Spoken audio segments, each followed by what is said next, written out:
Hello दोस्तों, perfect investment में आपका स्वागत। दोस्तों, आज का जो टॉपिक है वो है फंडामेंटल एनालिसिस। अब कोई भी स्टॉक का फंडामेंटल एनालिसिस करते हैं, हमको इसका ये फ़ायदा होता है कि स्टॉक अच्छा है या ख़राब है, सस्ता है या महंगा है। तो इसके लिए हमारे लिए हम उसको चेक करने के लिए कुछ रेशियो है, उससे पता करें। जैसे पी रेशियो है, प्राइस टू बुक वैल्यू है, डेब्ट टू इक्विटी है, करंट रेशियो है। तो पी रेशियो में इससे एग्जैक्टली हम आपको बताऊंगा। ऐसे कि कोई एक एग्जांपल ABC कंपनी है, उसका प्राइस है 100 रुपीज़, अर्निंग है, प्राइस है 1000 रुपीज़, अर्निंग है 100 रुपीज़, तो आपका पी हो गया 10 रुपीज़। उसका फॉर्मूला है stock price upon earning per share. तो ABC का पी 10 हो गया। XYZ कंपनी है, इसका प्राइस 2000 रुपीज़ है, अर्निंग है 100 रुपीज़, तो इसका पी 20। तो आप बोलोगे कि नहीं, हम 10 का पी लेंगे, सस्ता है। ऐसा नहीं, बहुत सी चीज़ देखना रहेगा। इस पर कर्जा कितना है, इसका ग्रोथ पोटेंशियल क्या है, कंपनी का मैनेजमेंट कैसा है, ठीक है। तो पी रेशियो जो है कंपनी के फ्यूचर ग्रोथ पर भी होता है। तो अगर आपका पी 10 का है तो इसका मतलब आप 1 रुपये के जगह के रुपये 1 रुपये की जगह पे आप 10 रुपये दे रहे हो, 10 गुना दे रहे हो, ठीक है। 10 गुना दे रहे हो, 20 का पी तो आप 20 गुना दे रहे हो, ओके। अब नेक्स्ट है पीबी रेशियो, ठीक है।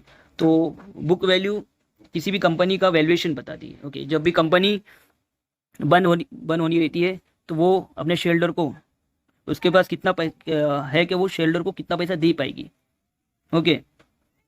शेयर होल्डर को कितना पैसा मिलेगा ये बता दें। तो बुक वैल्यू हमेशा कंपनी के टोटल एसेट्स और लायबिलिटी का डिफरेंस बताती है। तो आपको टोटल बुक वैल्यू मिलेगा, एसेट्स में लायबिलिटी करोगे तो टोटल बुक वैल्यू मिलेगा। अब प्राइस टू बुक वैल्यू को आपको, प्राइस टू बुक वैल्यू के लिए फॉर्मूला है प्राइस पर शेयर अपन बुक वैल्यू पर शेयर। और अगर बुक वैल्यू पर शेयर आपको निकालना है तो बुक वैल्यू अपॉन शेयर की संख्या, शेयर कितने हैं उसकी संख्या, तो आपको बुक वैल्यू पर शेयर मिल जाएगा। तो ये जितना कम होगा उतना आपके लिए अच्छा रहेगा, okay.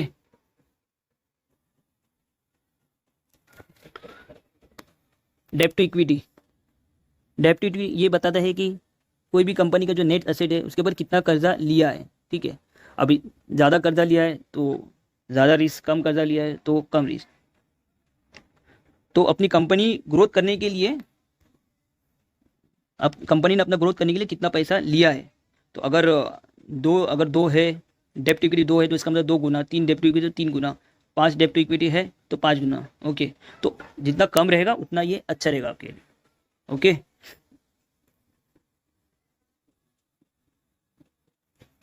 Return on equity, return on equity का formula net income upon average total equity. तो रिटर्न इक्विटी एक्चुअली किसी कंपनी के परफॉर्मेंस और प्रॉफिट को मेजर करने का सही तरीका है। तो आरओई से हम ये पता कर सकते हैं कि कंपनी आने वाले टाइम पर डिविडेंड देने के लायक है कि नहीं, सक्षम है कि नहीं। तो ईयर ऑन 15 to 20 का रिटर्न ऑन इक्विटी अच्छा माना जाता है, ओके। अब ये बात आई डिविडेंड की, तो डिविडेंड जो है शेयरहोल्डर को कंपनी अपनी प्रॉफिट्स में से ही देती है। तो उसका जितना भी फेस वैल्यू रहेगा वही हिसाब से आपको डिविडेंड मिलेगा। अभी करंट रेशियो, करंट रेशियो को फॉर्मूला है current assets upon current liability. तो करंट रेशियो को हम वर्किंग कैपिटल रेशियो भी कहते हैं।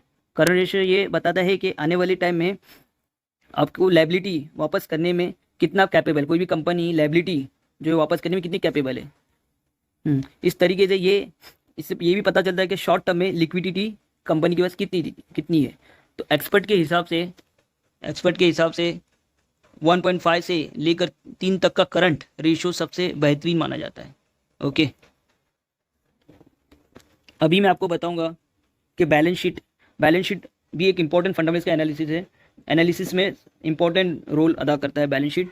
तो जो उसका सेल्स है, अगर आप देखोगे balance sheet, sales year on year increase होना चाहिए, प्रॉफिट भी ईयर ऑन ईयर इंक्रीज होना चाहिए, और कैश फ्लो के कंपनी के पास कितना है तो वो भी ईयर ऑन ईयर इंक्रीज होना चाहिए।